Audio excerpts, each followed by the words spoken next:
దేవుడు ఎప్పుడూ కూడా మనల్ని నిర్బంధించేవాడైతే కాదు. అలా నిర్బంధించేవాడైతే గనక ఇదిగో ఈ లోకమంతా ఎప్పుడో మారు మనసు పొందుండేది కదా! దేవుడు గనక కండిషన్లు పెట్టి, కట్టడి చేసి, నిర్బంధించి నువ్వు మారు మనసు పొందితేనే నేను బతికిస్తా, లేతే చంపేస్తా అంటే గనక ఏమై ఉండేది? ఈ లోకమంతా మారు మనసు పొంది ఉండేది ఎప్పుడో. కానీ దేవుడు ఎప్పుడు ఎవరిని కూడా బలవంతం చేయడు. నీవు ఇష్టపడి ఆయన సన్నిధికి వస్తే ఆయన సంతోషిస్తాడు తప్ప, బలవంతంగా నీవు ఆయన సన్నిధికి రావాలని ఆయన ఎప్పుడూ కోరుకోడు. అంతేకాదు నువ్వు తన దగ్గర బలవంతంగా ఉండాలి అని ఎప్పుడు కూడా దేవుడు కోరుకోడు. నువ్వు ఇష్టపడి హృదయపూర్వకంగా నువ్వు ఆయన సన్నిధిలో ఉంటే ఆయన సంతోషిస్తాడు. అంతేగాని నిన్ను బలవంతంగా తీసుకొచ్చి కూర్చోబెట్టి నీకు మారు మనసు నేర్పించేవాడు కాదు దేవుడు. తండ్రి తన కుమారులకి ఏమిచ్చాడు? స్వేచ్ఛనిచ్చాడు. ఈ లోకంలో ఉన్న ప్రతి మనిషికి కూడా దేవుడు స్వేచ్ఛ ఇచ్చాడు. ఎంచుకునే స్వేచ్ఛ. మంచిని ఎంచుకుంటావా? మంచి వైపే వెళ్తావు. లేదు చెడుని ఎంచుకుంటావా? దాని పర్యవసానం నువ్వు అనుభవిస్తావు. దేవునికి స్తోత్రం కలుగునుగాక. హల్లెలూయా. మనకు బాగా తెలుసు, అవ్వ ఆదాముల్ని మొట్టమొదటిగా దేవుడు సృష్టించినప్పుడు వాళ్ళకి స్వేచ్ఛనిచ్చాడు. స్వేచ్ఛ ఇచ్చే దాంతోపాటు ఆజ్ఞలు కూడా ఇచ్చాడు. ఏమిచ్చాడు? ఇదిగో ఈ వృక్షాన్ని మొత్తాన్ని ఫలాలన్నీ మీరు తినొచ్చు, కానీ మంచి చెడ్ల తెలివినిచ్చి ఆ వృక్షాన్ని చూపించి దీన్ని తినకూడదు అని ఒక ఆజ్ఞ ఇచ్చాడు. వాళ్ళు చాలా కాలం దాన్ని పాటించుకుంటూ వచ్చారు. కానీ ఒకానొక సమయంలో దేవుడు వాళ్ళకిచ్చిన స్వేచ్ఛను వాళ్ళు దుర్వినియోగం చేశారు. ఇప్పుడు మనకు అనిపిస్తుంది, దేవుడు ఏం చేశాడు అసలు అప్పుడు? ఆ దేవుడు ఏం చేశాడు? సరే, సర్పం వచ్చింది, అవ్వను మోసం చేసింది, అవ్వ పోయి పండు కోసుకుంటున్నప్పుడు దేవుడు తెలియదా? మనం ఆలోచిద్దాం. దేవుడికి తెలియదా? అవ్వా ఏంటి నేను చెప్పేది ఏంటి, నువ్వు చేసేదేంటి అని దేవుడు ఎందుకు గద్దించడు అసలు? దేవుడు ఏం చేస్తున్నాడు అప్పుడు? ఇన్ని క్వశ్చన్లు మనం అడుక్కుంటే ఆన్సర్ ఇదే. దేవుడు నీకు స్వేచ్ఛ ఇచ్చాడు. నువ్వు ఎంచుకుంటావా ఎంచుకోవా అనేది అది నీది.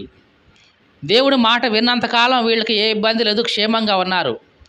దేవుడు ఇచ్చిన స్వేచ్ఛను ఎప్పుడైతే దుర్వినియోగం చేసి వద్దు అన్నదాన్ని పట్టుకొని కోసి తిన్నారో దాని పర్యవసానం వాళ్ళు అనుభవించడం ప్రారంభించారు.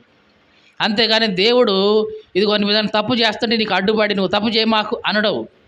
ఎందుకంటే నీకు దేవుడు జ్ఞానం ఇచ్చాడు, తెలివిచ్చాడు, వివేకం ఇచ్చాడు. ఏది చేయాలో ఏది చేయకూడదో ఇవన్నీ చెప్పిన తర్వాత ఇక దాన్ని చేయడం చేయకుండా ఉండడం అనేది నువ్వు ఎంచుకోవాలి.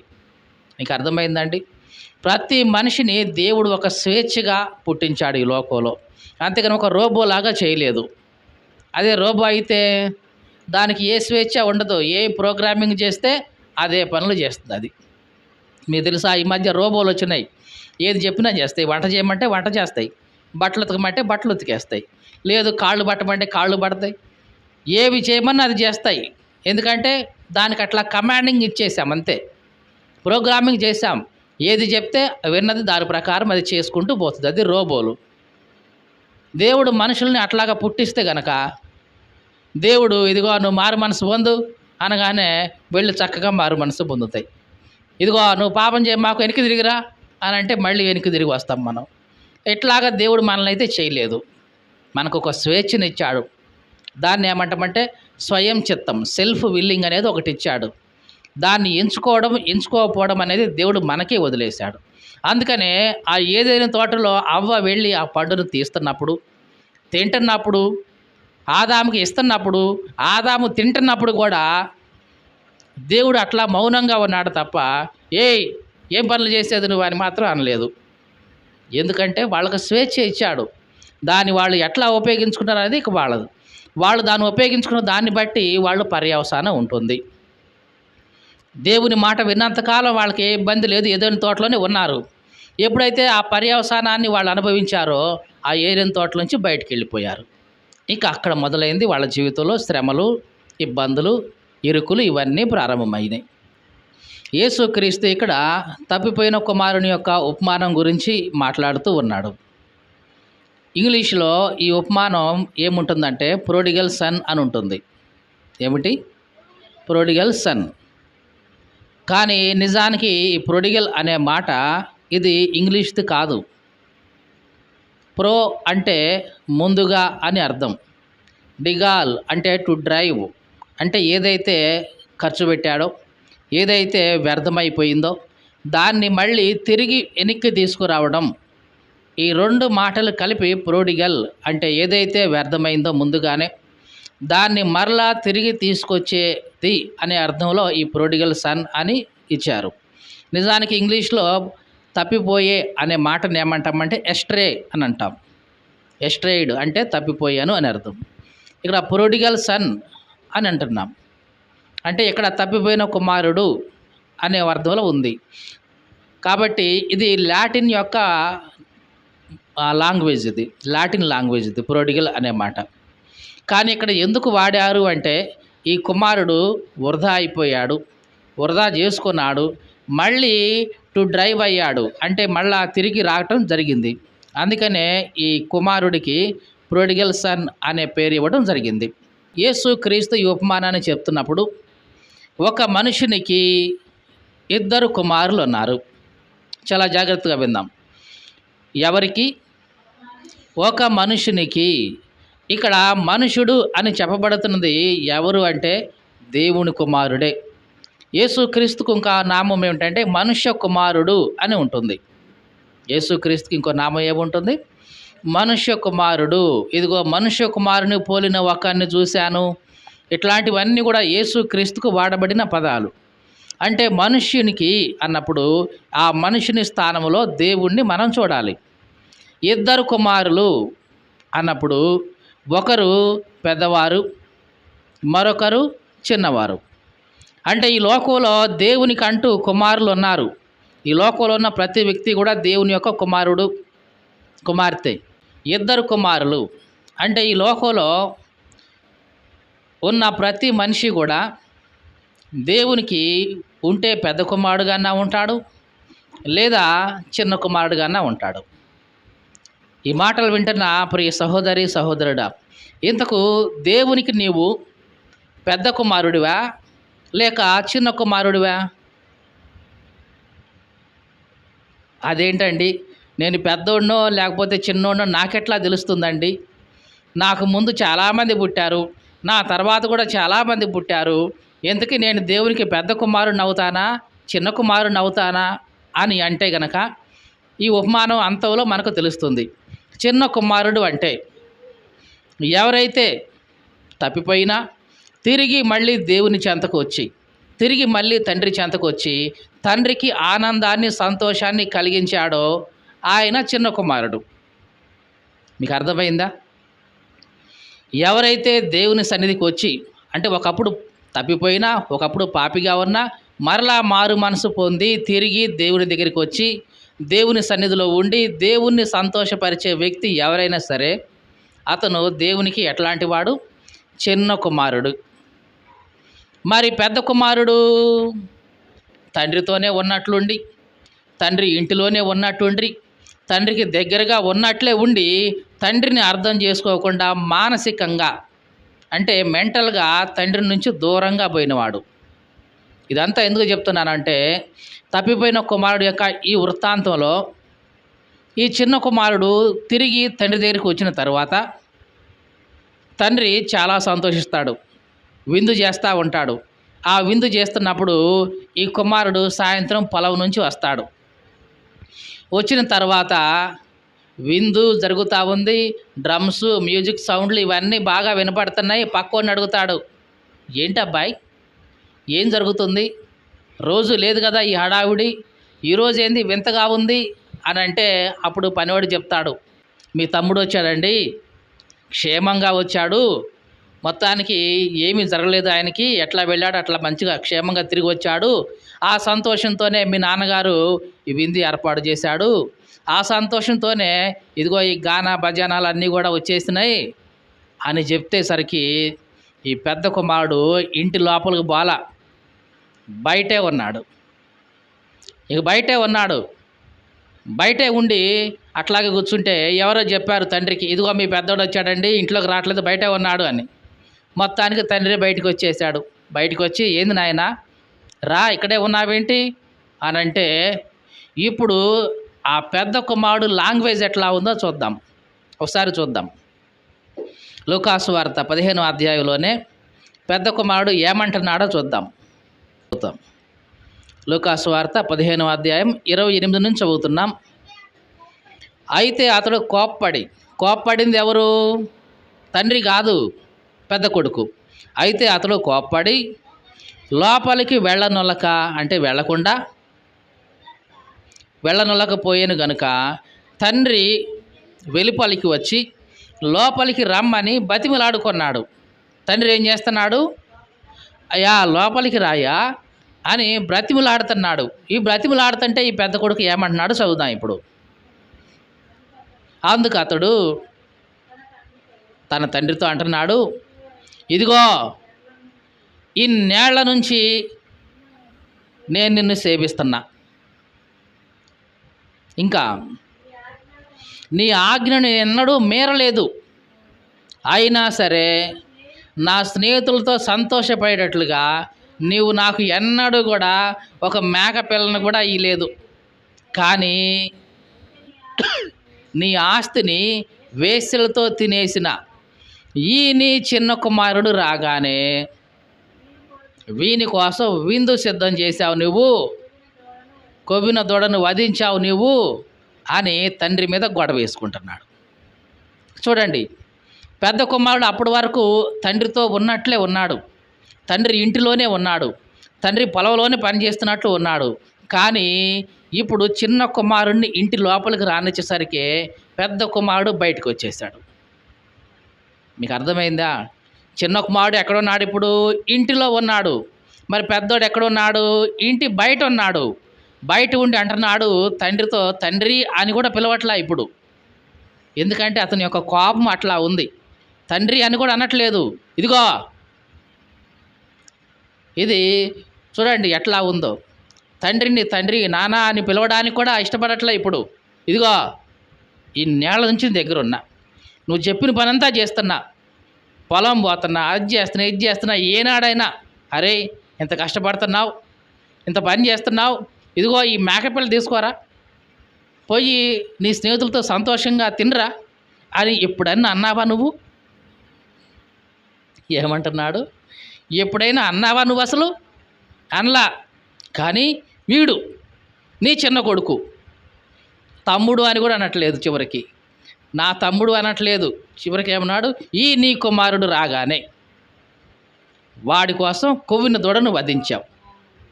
వీడు ఎట్లాంటాడు? ఒకప్పుడు నీ ఆస్తి తీసుకుని పోయి వేశ్యలతో తినేసినోడు. అట్లాంటోడు వస్తే విందు సిద్ధం చేశావు. నేను రోజు నీ దగ్గరే ఉండి నువ్వు చెప్పినట్లుగా వింటూ ఇవన్నీ చేస్తుంటే నాకు ఏనాడని ఒక మేక పిల్లన్న ఇచ్చావు అసలు నువ్వు అని గొడవ వేసుకున్నాడు. తండ్రి అన్నాడు, అదేంట్రా నేను ఇచ్చేదేంటి? అసలు నావన్నీ నీవే కదా, నీవి నావి, నేను నీకు ఇచ్చేదేంటి? ఇవన్నీ నీవే కదా. నీ తమ్ముడు చాలా కాలం తర్వాత మళ్ళీ తిరిగి వచ్చాడురా, క్షేమంగా తిరిగి వచ్చాడు, ఏమీ కాకుండా. మనం అందరం సంతోషపడాలి అని రా అని అన్నాడు. ఇంతకీ పెద్ద కుమారుడు ఇంట్లోకి పోయాడా, పోలేదా? ఆడ చివరేమీ లేదు, అక్కడ పోయాడు అని లేదు, పోలేదు అని లేదు. మరి ఎప్పుడు పోతాడు అంటే, సరేలే అని తండ్రి మాట విని తమ్ముడిని క్షమించితే కనుక ఇంట్లోకి పోతాడు. వాడిని ఇంట్లోకి రానిచ్చావు, నేనెందుకు వస్తాను అని తమ్ముడిని క్షమించలేని మనసుంటే, నీ మాట నేనెందుకు వినాలి అనే మనసుంటే బయటే ఉంటాడు. కాబట్టి ఇంటి లోపల ఎవరైతే ఉన్నారో వాళ్ళు చిన్న కుమారుడు, ఇంటి బయట ఎవరైతే ఉన్నారో వాళ్ళు పెద్ద కుమారుడు. ఈ లోకంలో ఉన్న మనుషులు ఇద్దరిలో ఎవరో ఒకరిని పోలి ఉంటారు. ఉంటే ఇంటి లోపలైనా ఉంటావు, అంటే దేవుని సన్నిధిలో, దేవుని ఇంటిలో ఉంటావు, లేదా దేవుని ఇంటికి బయటన్నా ఉంటావు. ఈ మాటలు వింటున్న ఆ ప్రియ సహోదరి సహోదరుడా, ఒక్కసారి ఆలోచించు. నీవు ఇంటి లోపలే ఉన్నావా లేక ఇంటి బయట ఉన్నావా? ఇంటి లోపలే ఉన్నావు అంటే దేవుని సన్నిధిలోకి వచ్చేసావు, మారు మనసు పొందావు, దేవునికి సంతోషకరంగా నీ జీవితాన్ని గడుపుతున్నావు అన్నమాట. ఇంటి బయటే ఉన్నావంటే ఇదిగో నీ సహోదరుడిని ప్రేమించలేని స్థితి, నీ తండ్రి మాట వినలేని స్థితి, నీ తండ్రి సన్నిధికి రాలేని స్థితి, నీ తండ్రి ఇంటిలోకి రాలేని స్థితి. అంటే ఇంటికి బయట ఉన్నావు నువ్వు, అంటే నువ్వు పెద్ద కుమారుడివి. కాబట్టి ఈ నువ్వు పెద్ద కుమారుడివా చిన్న కుమారుడు అనేది ఇప్పుడు నీకు అర్థమై ఉంటుంది. ఎవరైతే మారు మనసు పొంది దేవుని దగ్గరికి వచ్చి ఉంటారో వాళ్ళు చిన్న కుమారుడిని పోలిన వాళ్ళు. ఎవరైతే మారు మనసు పొందక దేవుని సన్నిధికి రాక బయటే ఉంటారో వాళ్ళు పెద్ద కుమారుడు. నువ్వు చిన్న కుమారుడువా పెద్ద కుమారుడు అనేది ఇక నీ మట్టుకు నువ్వే తెలుసుకుంటావు. దేవునికి స్తోత్రం కలుగునుగాక. హల్లెలూయా. ఇక్కడ ఈ చిన్న కుమారుడు యొక్క పూర్వస్థితి గురించి మాట్లాడుతున్నాం. అంటే తప్పిపోయి తిరిగి వచ్చాడు. ఆ తప్పిపోకముందు జరిగిన విషయాలు మాట్లాడుతున్నాం. చదువుదాం. ఏమన్నాడు? ఒక మనుషునికి 2 కుమారులు ఉన్నారు. వారిలో చిన్నవాడు ఏమంటున్నాడు? తండ్రి, ఆస్తిలో నాకు వచ్చే భాగమిమ్ము అని తన తండ్రితో అన్నాడు. తండ్రి ఏం చేశాడు? ఆస్తిని 2 భాగాలుగా చేసి వాడికి ఇచ్చేశాడు. జాగ్రత్తగా చూడండి. ఈ చిన్న కుమారుడు ఏం చేశాడు? తండ్రి దగ్గర నుంచి ఆస్తి మొత్తాన్ని సమకూర్చుకొని తండ్రి దగ్గర నుంచి దూరంగా పోయాడు. ఇదే కదా జరిగింది. ఈ లోకంలో ప్రతి మనిషి కూడా ఇలాగే జరిగిస్తూ ఉన్నాడు. ప్రతి మనిషి కూడా ఇదే పని చేస్తున్నాడు. దేవుని దగ్గర నుంచి ఆస్తి అన్నీ సమకూర్చుకుంటున్నాం. చివరికి ఆ దేవుని దగ్గర నుంచి దూరంగా వెళ్ళిపోతున్నాం.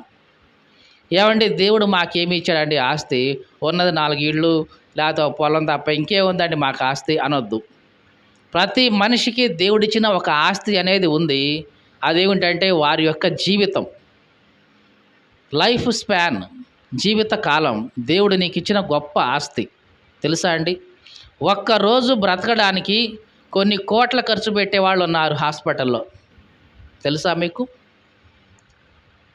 కోటీశ్వరుడైన వాళ్ళు, అయ్యా నన్ను ఒక్కరోజు బ్రతికించండి, చివరిసారిగా ఇదిగో అమెరికా నుంచి వస్తున్న మా కొడుకుని కూతుర్ని మేము చూసుకోవాలి, ఒక్క 20 రోజులు నన్ను బ్రతికించండి అంటే, లేదండి మీరు ఎన్ని కోట్లు ఖర్చు పెట్టినా ఇక ఒక్కరోజు కూడా మీకు బతకడానికి అవకాశం లేదండి అని చేతులు ఎత్తేసిన డాక్టర్లు ఉన్నారు. అంటే కొన్ని కోట్లు ఖర్చు పెట్టినా సరే ఒక్కరోజు కూడా వాళ్ళ లైఫ్ స్పాన్ని ఇంక్రీజ్ చేయలేరు. కానీ నీకు ఎన్ని సంవత్సరాలు దేవుడు ఆయుష్కాలం ఇచ్చాడో, 20, 30, 40, 50, 60 ఎన్ని సంవత్సరాలు దేవుడు నీకు సంపూర్ణమైన ఆయుష్కాలం ఇచ్చాడు. ఎంత విలువైందో తెలుసా ఈ ఆయుష్కాలం? కొన్ని కోట్లు పెట్టినా సరే తిరిగి రానిదన్నమాట ఈ ఆయుష్కాలం. మీకు తెలుసా, హాస్పిటల్లో ఎమర్జెన్సీ కేసుల్లో ఆక్సిజన్ అందకపోతే గంటకి ఇంత అని ఛార్జ్ చేస్తారు. ఆక్సిజన్ సిలిండర్ మాస్క్ తగిలిస్తే. మరి అట్లాంటి ఆక్సిజన్ని ఏ రూపాయి ఖర్చు లేకుండా దేవుడు నీకు పుట్టింది మొదలుకొని ఇప్పటిదాకా పీల్చుకోవడానికి ఇచ్చేశాడు కదా. ఒకవేళ దేవుడు నేను దీనికి ఛార్జ్ చేస్తాను డబ్బులు కట్టంటే కనుక ఏమవుద్ది? మనం సంపాదించింది దేనికి రాదు. మనం సంపాదించింది ఆక్సిజన్కి సరిపోద్ది. అప్పుడు ఇక మనం తినడానికి ఏముండదు, మిగిలింది ఏముండదు. మనం కరెంటు బిల్లు వాడుకుంటున్నందుకే ఇదిగో యూనిట్కి ఇంత అని మనం కట్టుతున్నాం బిల్లు. దేవుడే కనుక ఇదిగో నేను నా సూర్యుని నీకు మీద ప్రకాశింపజేస్తున్నా, కావలసిన వెలిగిస్తున్నా, కావలసిన వేడిమిస్తున్నా, కాబట్టి దీనికి కూడా నేను బిల్లు వేస్తానంటే గనక ఇక కట్టడానికి మన దగ్గర ఏమీ ఉండవు. ఇట్లాంటి ఆస్తి దేవుడు మనకు అంతా ఇచ్చాడండి. ఈ భూమి దేవుడు మన కోసం ఇచ్చిన ఆస్తి. పైన ఆకాశం దేవుడు మన కోసం ఇచ్చిన ఆస్తి. మన జీవితం దేవుడు మనకిచ్చిన ఆస్తి. మన బంధువులు, స్నేహితులు వీళ్ళందరూ కూడా దేవుడు మనకిచ్చిన ఆస్తి అండి. చాలామందికి బంధువులు, స్నేహితులు ఏముండరు, పరిచయస్తులు ఏముండరు. కానీ నీకు అంతమంది నీ చుట్టూ ఉన్నారంటే వాళ్ళు దేవుడు నీకు ఇచ్చిన ఆస్తి. ఇది నువ్వు నమ్మినా నమ్మకపోయినా 100కి 100 పాళ్ళు నిజమే. నిన్ను పట్టించుకునేవాళ్ళు, నిన్ను పరామర్శించేవాళ్ళు, నీతో పలకరించేవాళ్ళు, మాట్లాడేవాళ్ళు వీళ్ళందరూ కూడా దేవుడు నీకు ఇచ్చిన ఆస్తి అనండి. ఇవి కొన్ని కోట్లు ఖర్చు పెట్టినా రాని ఆస్తి ఇవి.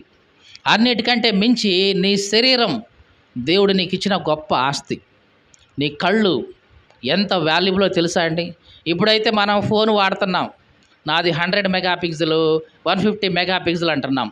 కానీ మనకున్న కళ్ళు ఉన్నాయే అవి ఎన్ని మెగాపిక్సెల్ తెలుసా? ఏ ఫోన్ కూడా ఎంత మెగాపిక్సెల్ కూడా దానికి ఈక్వల్ కాదు. మరి అట్లాంటివి కళ్ళు ఎప్పటి నుంచి పనిచేస్తున్నాయి?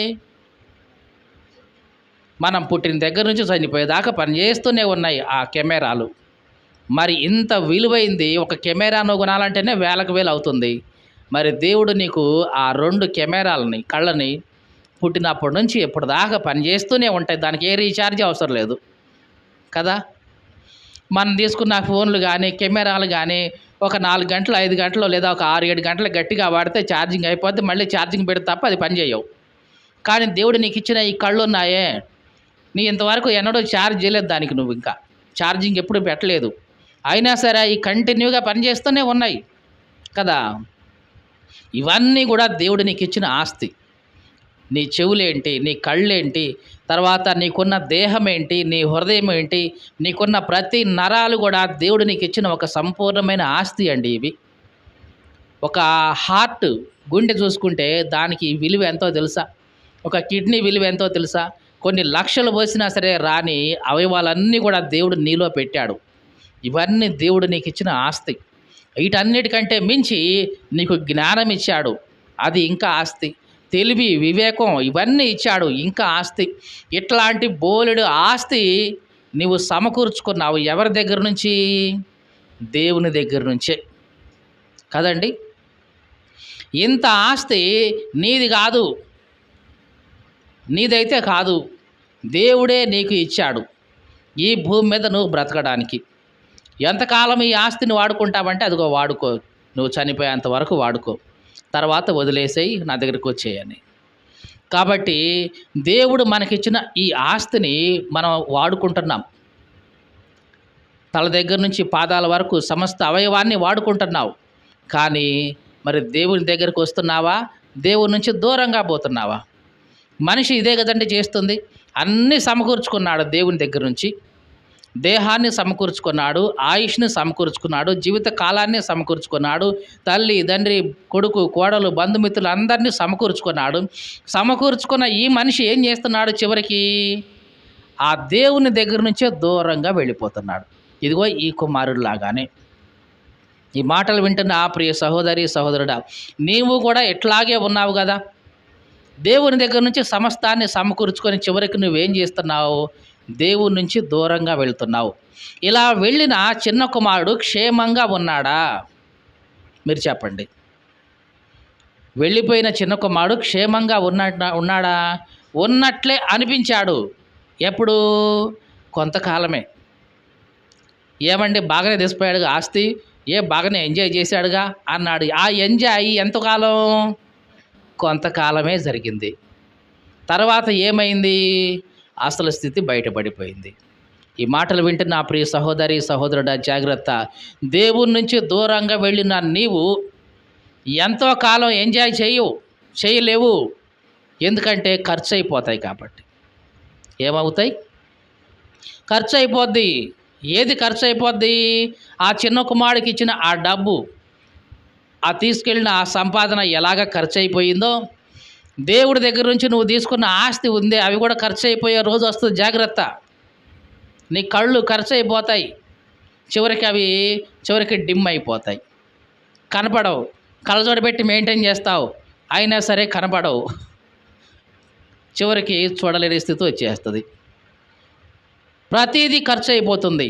మొహమాటమే లేదు. శరీరం దగ్గర నుంచి అవయవం, ప్రతి అవయవం చిన్నగా ఖర్చు అయిపోతాయి. అలా అయినప్పుడు ఇక నువ్వేం చేస్తావంటే ఇదిగో మళ్ళా పూర్వస్థితికి వచ్చేస్తావు, ఏమీ లేని స్థితికి వచ్చేస్తావు. కానీ తిరిగి దేవుని సన్నిధికి వస్తే దేవునికి స్తోత్రం కలుగునుగాక. హల్లెలూయా. ఈ చిన్న కుమారుడు చేసింది ఇదే. ఎప్పుడైతే తండ్రి దగ్గర నుంచి దూరంగా పోయాడో తనకున్న ప్రతిదాన్ని కూడా వేస్ట్ చేసుకున్నాడు. దుర్వ్యాపారం వలన పాడు చేశాడు.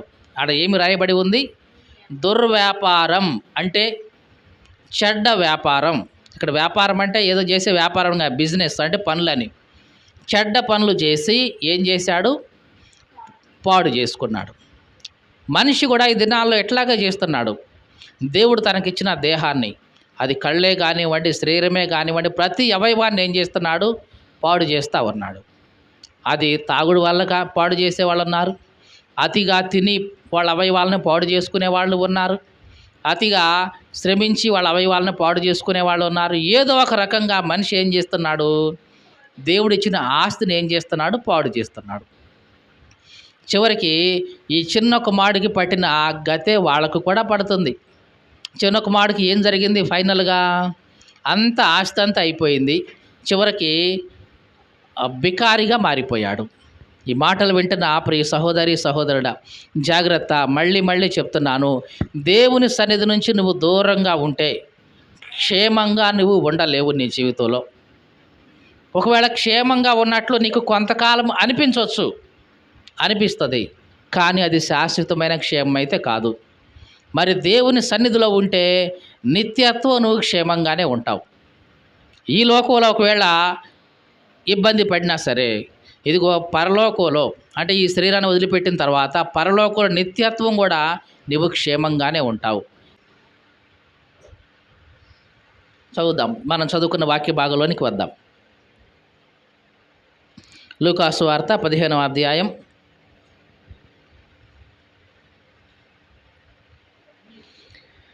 11వ వచనం మళ్ళీ ఒకసారి చదువుదాం.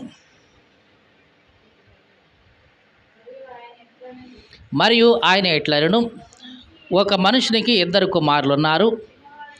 వారిలో చిన్నవాడు అన్నాడు, తండ్రి, ఆస్తిలో నాకు వచ్చే భాగం ఇయ్యి అని తండ్రిని అడిగాడు. అతడు తన ఆస్తిని వారికి పంచిపెట్టాడు. ఇలా చాలా జాగ్రత్తగా విందాం. ఇక్కడ తండ్రి ఏం చేశాడు? తన ఆస్తిని వారికి పంచాడు. తండ్రి మనం అనొచ్చు, ఏమంటే తండ్రి అడగొచ్చు కదా, ఎందుకురా నీకు అనవసరంగా అని తండ్రి ఒప్పుకోకుండా ఉండొచ్చు కదా. ఇన్ని రకాలుగా మనం ఆలోచిస్తాం. దేవుడు ఎప్పుడూ కూడా మనల్ని నిర్బంధించేవాడైతే కాదు. అలా నిర్బంధించేవాడైతే గనక ఇదిగో ఈ లోకమంతా ఎప్పుడో మారు మనసు పొంది ఉండేది కదా. దేవుడు గనక కండిషన్లు పెట్టి కట్టడి చేసి నిర్బంధించి నువ్వు మారు మనసు పొందితేనే నేను బతికిస్తా లేకపోతే చంపేస్తా అంటే గనక ఏమై ఉండేది? ఈ లోకమంతా మారు మనసు పొంది ఉండేది ఎప్పుడో. కానీ దేవుడు ఎప్పుడు ఎవరిని కూడా బలవంతం చేయడు. నీవు ఇష్టపడి ఆయన సన్నిధికి వస్తే ఆయన సంతోషిస్తాడు తప్ప బలవంతంగా నీవు ఆయన సన్నిధికి రావాలని ఆయన ఎప్పుడూ కోరుకోడు. అంతేకాదు, నువ్వు తన దగ్గర బలవంతంగా ఉండాలి అని ఇప్పుడు కూడా దేవుడు కోరుకోడు. నువ్వు ఇష్టపడి హృదయపూర్వకంగా నువ్వు ఆయన సన్నిధిలో ఉంటే ఆయన సంతోషిస్తాడు. అంతేగాని నిన్ను బలవంతంగా తీసుకొచ్చి కూర్చోబెట్టి నీకు మారు మనసు నేర్పించేవాడు కాదు దేవుడు. తండ్రి తన కుమారులకి ఏమిచ్చాడు? స్వేచ్ఛనిచ్చాడు. ఈ లోకంలో ఉన్న ప్రతి మనిషికి కూడా దేవుడు స్వేచ్ఛ ఇచ్చాడు, ఎంచుకునే స్వేచ్ఛ. మంచిని ఎంచుకుంటావా, మంచి వైపే వెళ్తావు. లేదు చెడుని ఎంచుకుంటావా, దాని పర్యవసానం నువ్వు అనుభవిస్తావు. దేవునికి స్తోత్రం కలుగునుగాక. హల్లెలూయా. మనకు బాగా తెలుసు, అవ్వ ఆదాముల్ని మొట్టమొదటిగా దేవుడు సృష్టించినప్పుడు వాళ్ళకి స్వేచ్ఛనిచ్చాడు. స్వేచ్ఛ ఇచ్చే దాంతోపాటు ఆజ్ఞలు కూడా ఇచ్చాడు. ఏమిచ్చాడు? ఇదిగో ఈ వృక్షాన్ని మొత్తాన్ని ఫలాలన్నీ మీరు తినొచ్చు, కానీ మంచి చెడ్ల తెలివినిచ్చి ఆ వృక్షాన్ని చూపించి దీన్ని తినకూడదు అని ఒక ఆజ్ఞ ఇచ్చాడు. వాళ్ళు చాలా కాలం దాన్ని పాటించుకుంటూ వచ్చారు. కానీ ఒకానొక సమయంలో దేవుడు వాళ్ళకిచ్చిన స్వేచ్ఛను వాళ్ళు దుర్వినియోగం చేశారు.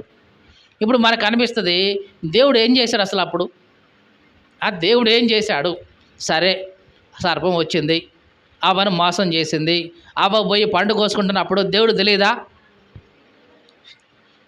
మనం ఆలోచిద్దాం. దేవుడికి తెలియదా? అవ్వా ఏంటి నేను చెప్పేదేంటి, నువ్వు చేసేదేంటి అని దేవుడు ఎందుకు గద్దించలేదు అసలు? దేవుడు ఏం చేస్తున్నాడు అప్పుడు? ఇన్ని క్వశ్చన్లు మనం అడుక్కుంటే ఆన్సర్ ఇదే. దేవుడు నీకు స్వేచ్ఛ ఇచ్చాడు. నువ్వు ఎంచుకుంటావా ఎంచుకోవా అనేది అది నీది. దేవుడు మాట విన్నంతకాలం వీళ్ళకి ఏ ఇబ్బంది లేదు, క్షేమంగా ఉన్నారు. దేవుడు ఇచ్చిన స్వేచ్ఛను ఎప్పుడైతే దుర్వినియోగం చేసి వద్దు అన్నదాన్ని పట్టుకొని కోసి తిన్నారో దాని పర్యవసానం వాళ్ళు అనుభవించడం ప్రారంభించారు. అంతేగాని దేవుడు ఇదిగో నువ్వు ఏదైనా తప్పు చేస్తుంటే నీకు అడ్డుపడి నువ్వు తప్పు చేయమాకు అనడవు. ఎందుకంటే నీకు దేవుడు జ్ఞానం ఇచ్చాడు, తెలివిచ్చాడు, వివేకం ఇచ్చాడు. ఏది చేయాలో ఏది చేయకూడదో ఇవన్నీ చెప్పిన తర్వాత ఇక దాన్ని చేయడం చేయకుండా ఉండడం అనేది నువ్వు ఎంచుకోవాలి. నీకు అర్థమైందండి? ప్రతి మనిషిని దేవుడు ఒక స్వేచ్ఛగా పుట్టించాడు ఈ లోకంలో, అంతేగాని ఒక రోబోలాగా చేయలేదు. అదే రోబో అయితే దానికి ఏ స్వేచ్ఛ ఉండదు. ఏ ప్రోగ్రామింగ్ చేస్తే అదే పనులు చేస్తుంది అది. మీకు తెలుసా ఈ మధ్య రోబోలు వచ్చినాయి. ఏది చెప్పినా చేస్తాయి. వంట చేయమంటే వంట చేస్తాయి. బట్టలు ఉతకమంటే బట్టలు ఉతికేస్తాయి. లేదు కాళ్ళు పట్టమంటే కాళ్ళు పడతాయి. ఏవి చేయమన్నా అది చేస్తాయి. ఎందుకంటే దానికి అట్లా కమాండింగ్ ఇచ్చేసాం అంతే. ప్రోగ్రామింగ్ చేశాం. ఏది చెప్తే విన్నది దాని ప్రకారం అది చేసుకుంటూ పోతుంది. అది రోబోలు. దేవుడు మనుషుల్ని అట్లాగా పుట్టిస్తే గనక దేవుడు ఇదిగో నువ్వు మారు మనసు పొందు అనగానే వెళ్ళి చక్కగా మారు మనసు పొందుతాయి. ఇదిగో నువ్వు పాపం చేయ మాకు వెనక్కి తిరిగిరా అని అంటే మళ్ళీ వెనక్కి తిరిగి వస్తాం మనం. ఇట్లాగా దేవుడు మనల్ని అయితే చేయలేదు. మనకు ఒక స్వేచ్ఛనిచ్చాడు. దాన్ని ఏమంటామంటే స్వయం చిత్తం, సెల్ఫ్ విల్లింగ్ అనేది ఒకటి ఇచ్చాడు. దాన్ని ఎంచుకోవడం ఎంచుకోకపోవడం అనేది దేవుడు మనకే వదిలేశాడు. అందుకనే ఆ ఏదైనా తోటలో అవ్వ వెళ్ళి ఆ పండును తీస్తున్నప్పుడు, తింటున్నప్పుడు, ఆదాముకి ఇస్తున్నప్పుడు, ఆదాము తింటున్నప్పుడు కూడా దేవుడు అట్లా మౌనంగా ఉన్నాడు తప్ప ఏయ్ ఏం పనులు చేసేది నువ్వు అని మాత్రం అనలేదు. ఎందుకంటే వాళ్ళకు స్వేచ్ఛ ఇచ్చాడు. దాన్ని వాళ్ళు ఎట్లా ఉపయోగించుకుంటారు అనేది ఇక వాళ్ళది. వాళ్ళు దాన్ని ఉపయోగించుకున్న దాన్ని బట్టి వాళ్ళు పర్యవసానం ఉంటుంది. దేవుని మాట విన్నంతకాలం వాళ్ళకి ఏ ఇబ్బంది లేదు. ఏదైనా తోటలోనే ఉన్నారు. ఎప్పుడైతే ఆ పర్యవసానాన్ని వాళ్ళు అనుభవించారో ఆ ఏదైనా తోట నుంచి బయటికి వెళ్ళిపోయారు. ఇక అక్కడ మొదలైంది వాళ్ళ జీవితంలో శ్రమలు, ఇబ్బందులు, ఇరుకులు ఇవన్నీ ప్రారంభమైనాయి. ఈ మాటలు వింటున్న నా ప్రియ సహోదరి సహోదరుడా, దేవుడు నీకు స్వేచ్ఛనిచ్చాడు. దేవుని సన్నిధిలో ఉండడం, ఉండకపోవడం ఎంచుకునే స్వేచ్ఛ నీదే. ప్రార్థన చేయడం, చేయకపోవడం ఎంచుకునే స్వేచ్ఛ నీదే. ప్రార్థిస్తేనే ఇదిగో ఈ దీవెనలు, ఈ ఫలితాలు నువ్వు అనుభవిస్తావు. ప్రార్థించకపోతే ఇదిగో దీని నష్టాన్ని నువ్వే భరిస్తావు. ఇవన్నీ కూడా దేవుడు మనకు స్వయం చిత్తం అనేది ఇచ్చాడు. ఫ్రీ విల్లింగ్ అనేది ఒకటి ఉంది. అందుకని ఇక్కడ రాయబడిన మాట ఏమిటంటే తండ్రి తన ఆస్తిని కుమారులకు పంచి ఇచ్చేశాడు. వాళ్ళు దాన్ని ఏమైనా చేసుకొని సరిగ్గా ఉపయోగించుకుంటేనా ఓకే మంచిది, లేదు దాన్ని దుర్వినియోగం చేసుకుంటారా దాని పర్యవసానం వాళ్ళే అనుభవిస్తారు. ఈ మాటలు వింటే నా ప్రియ సహోదరి సహోదరుడా, మరి నీ స్థితి ఎట్లా ఉంది ఒక్కసారి పరిశీలించుకో. ఈ చిన్న కుమారుడు ఏం చేశాడు? తండ్రి దగ్గర నుంచి దూరంగా వెళ్ళిపోయాడు. క్షేమంగా అయితే లేడు. మళ్ళీ ఎప్పుడు క్షేమంగా వచ్చాడు, మళ్ళీ ఎప్పుడు క్షేమాన్ని అనుభవించాడు అంటే మళ్ళీ తిరిగి తండ్రి దగ్గరికి వచ్చి, నాయనా నేను పరలోకానికి విరోధంగా పాపం చేశాను, నీకు విరోధంగా పాపం చేశాను, నీ కొడుకుని అనిపించుకోవడానికి యోగ్యత లేదు నాకు, కనీసం నీ కూలి వాళ్ళలో ఒకటిగానా పెట్టుకో, కాస్త నా కడుపున నిండుతుంది అని అన్నప్పుడు తండ్రి మళ్ళా తిరిగి తీసుకున్నాడు. తాను ఏదైతే పోగొట్టుకున్నాడో, ఏదైతే కోల్పోయాడో అది మొత్తాన్ని మరలా తిరిగి కుమారుడికి ఇచ్చేసి ఇప్పుడు మళ్ళీ తండ్రి ఇంటిలో ఉన్న పొజిషన్ని ఇప్పుడు మళ్ళీ కుమారుడు అనుభవిస్తున్నాడు. దేవునికి స్తోత్రం కలుగునుగాక. హల్లెలూయా. ఈ మాటలు వింటున్న ఆ ప్రియ సహోదరి సహోదరుడా, నీవు తిరిగి దేవుని దగ్గరికి వస్తే, తిరిగి దేవుని దగ్గరికి వస్తే నువ్వు ఏదైతే పోగొట్టుకున్నావో, ఏదైతే కోల్పోయావో, ఏదైతే నువ్వు పోగొట్టుకున్నావో అది దేవుడు మరలా సంపూర్ణంగా నీకు తిరిగిస్తాడు. నీకు తెలుసా అండి, కుమారుడు అడిగిన దానికంటే కూడా దేవుడు ఎక్కువగానే చేశాడు. అక్కడ తండ్రి ఎక్కువగానే ఇచ్చాడు. దేవుడు మనకు జీవితాల్లో చేసేది ఇదే. మనం అడిగిన దానికంటే ఎక్కువగా దేవుడు మనకు చేస్తాడు.